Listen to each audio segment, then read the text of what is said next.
Shalom, giving all praise to Yahweh Shem Yahushua B'Shem Rakakwadash.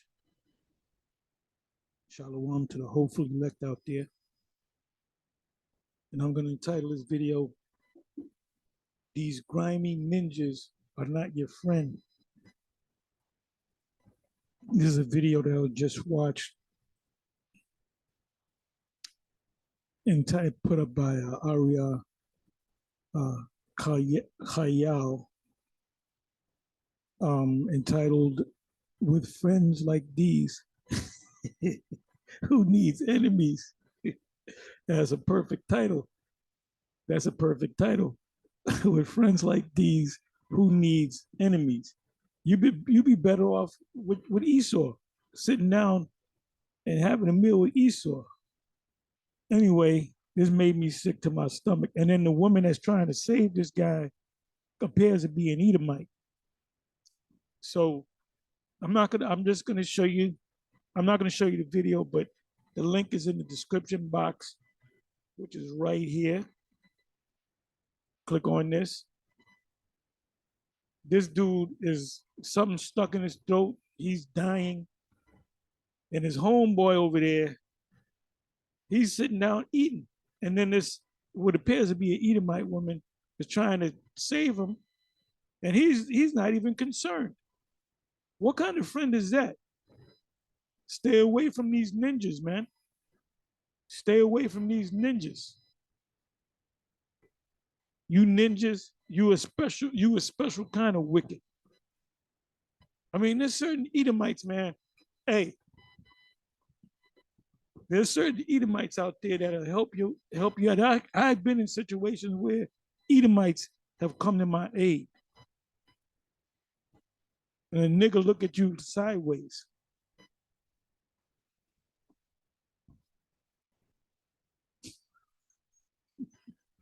Some of these Edomites might just make it over you, nigga.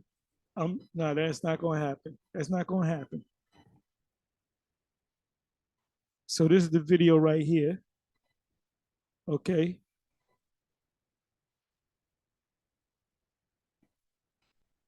I believe this was put up by Will D. Is on Instagram.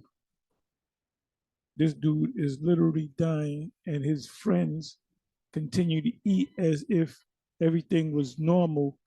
Luckily, he had a stranger on his side. So I'm not going to show you the video. And this is Willie D live.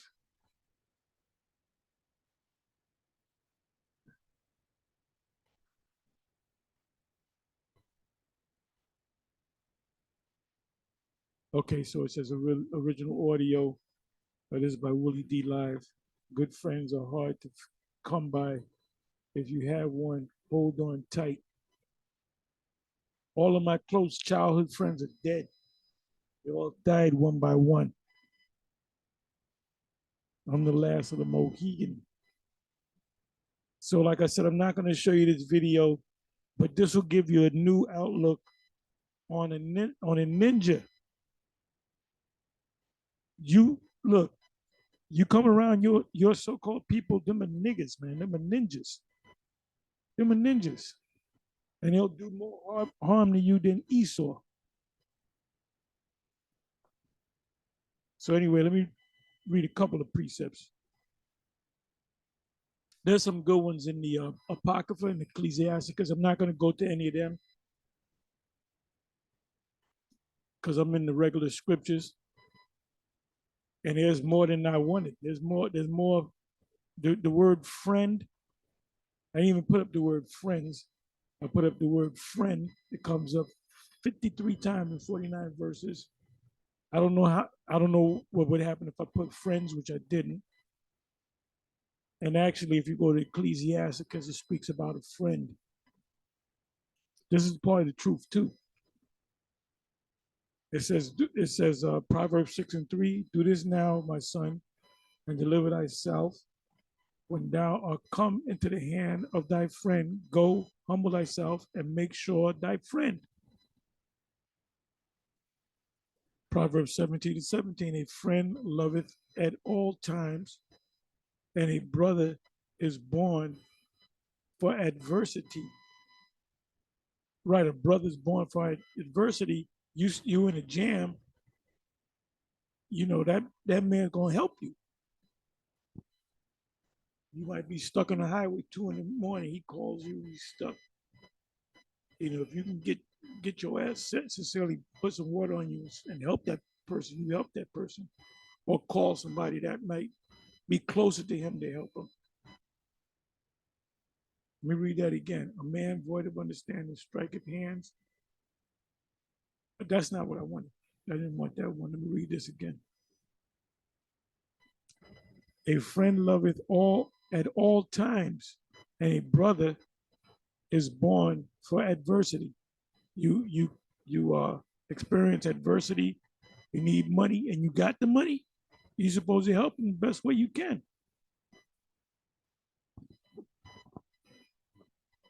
Proverbs 18:24. A man that hath friends must show himself friendly. You know, friendship is a two-way street. True brotherhood is friendship.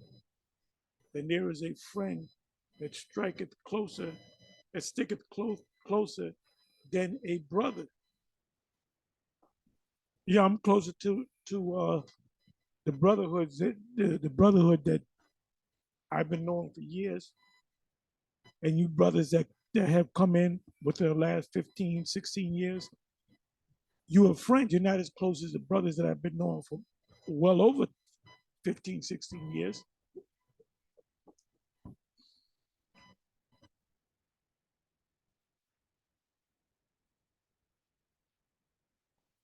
It says Proverbs 27:9.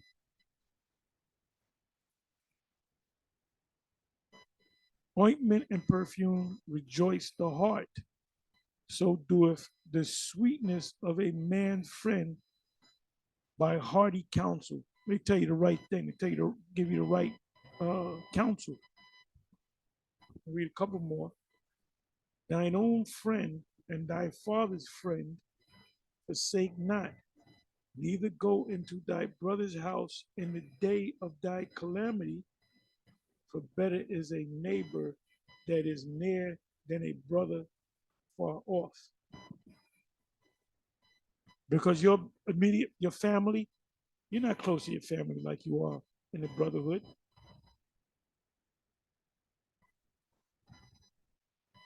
I hadn't heard from my family in years.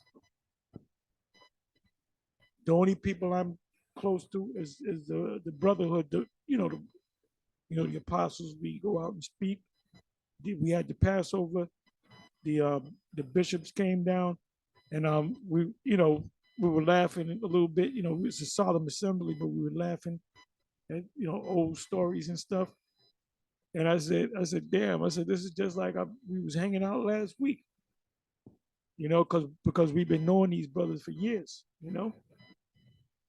It says Song of Solomon 5 verse 16. His mouth is, and that's a beautiful book, the Song of Solomon. His mouth is most sweet. Yeah, he is altogether lovely. This ain't no homo. This is my beloved, and this is my friend, O daughters of Jerusalem. Now, these songs, these poems that King Solomon is reciting is to the Most High. Like you got these Christians that say that Song of Solomon, the first chapter, is the first so many verses. It's talking about the Shulamite woman. It's not talking about the Shulamite woman. It's talking about Solomon, because the first verse says the songs, which is Solomon's, and he opens by saying, "Let him kiss me with the kisses of his lips." He was talking about the Most High and wisdom. He took the part of a woman. Like the Most High is our husband, so the Most High protects us. And Yahweh Shai is also like our husband. The marriage, he's the bride, he's a groom. We are represented as the bride. Isaiah 41:8. But thou, Israel, art my servant, Jacob, whom I have chosen. the seed of Abraham, my friend. The Most High was a friend to Abraham. The Most High was also a friend to Moses. The Most High is also a friend to the elect, to the men that have dedicated themselves to this truth. Then it goes down to the women. So, any of you, I'm going to say this, any of you that come into this truth and you sincere about this thing, and they like to say that we have a cult like attitude. Well, we gotta have a cult like attitude, but not a like you have vocab Malone that might say, you see, these guys don't even deal with their family. Yeah, well, the Lord said don't deal with your family. He spoke about hate. If hate your father and your mother, your sons, your daughters, even yourself more than me is not worthy of me. Meaning, I come before your family. I come. This is the Lord speaking. I come before your wife and your children and your mother and your father and your mother. So when you come into this truth and you are true and you are locked into this truth and you are rooted and grounded, you ain't got no business being with your immediate your actual physical family. My sister died some years ago. A couple of family members came to the house and they said that your sister died, and showing me pictures before she died, and we really couldn't get in contact with you, and she's gonna get buried. The wake is 2 days from now or tomorrow, whatever, and we invite you to come. And I told them straight up, I said, I can't come. So I'm sorry, but I can't come. I said, I don't look at death the way you look at death. And they never called me. This was we talking what, 6 years ago. Shit, 6 7 years ago. They ain't called me. They just they just cut me off, man. Oh, the same thing happened with Apostle Gabar. He'll tell you the story, and he has told the story that his mother passed, but before she had passed, he had went down there maybe a year or two before she passed, and Manat Zakwa, the bishop, Manat Zakwa went with him, I believe, and maybe some other brothers, but I remember Bishop Manat Zakwa went down there, Manat Zak, and they blessed her, and then she was in the hospital, and she said, "Am I dead?" And and the bar said, "No, you're not dead, Ma." And they anointed her with oil. And she got up. She was okay for, I don't know, a year or two, but then she passed. And he got the phone call, to come down. The funerals this day, the wake, and all this. And he straight up told his sister, I can't come. And his sister, and we're talking, it's got to be well over 10. This got to be like, shit, 20 years. Maybe 15 years. This had to be more than 15 years. Maybe 20 years. And his sister doesn't even talk to him because she didn't understand the fact, why wouldn't you come to show respect to your mother? And he basically looks at, death differently than what other people look at. First of all, the person not there. And number two, the new saying is this. People are starting to say that, I'm going to give you your flowers now, which means I'm going to be around you, I'm going to be for you, I'm going to be a friend. Because when people become your friend, when you die, they ain't see you for years. They probably been angry with you, talking shit about you. Then you drop dead. All of a sudden, they come, they get their best suit on. They giving them flowers and they crying. But bunch of you motherfuckers are goddamn hypocrites, man. I got some flowers. Well, nigga, why don't you give her the flowers when she was alive? But I'm gonna say this again. Don't be going to no family reunions. Now, if you want to go, you go. Because I could just picture vocab, the infamous vocab Malone said to Elder to Apostle Tahar, said that don't be around your family at all. Don't even go to reunions. Don't go to their funerals, nothing like that. Just don't be around them. But that's what I look, man. Your family ain't shit for the most part. And even if they are all right, they still ain't shit. You know, what did the Lord say, concerning your family? It said your loved one shall betray you to death.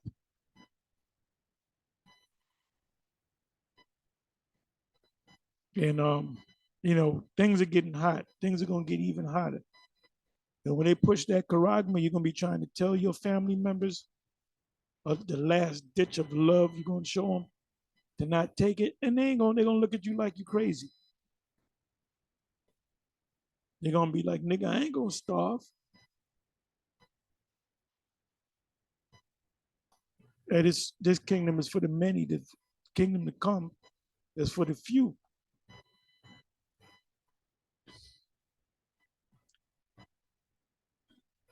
So the best way to be is the only one you should be friendly with are the true brotherhood, and then you got the sisters too.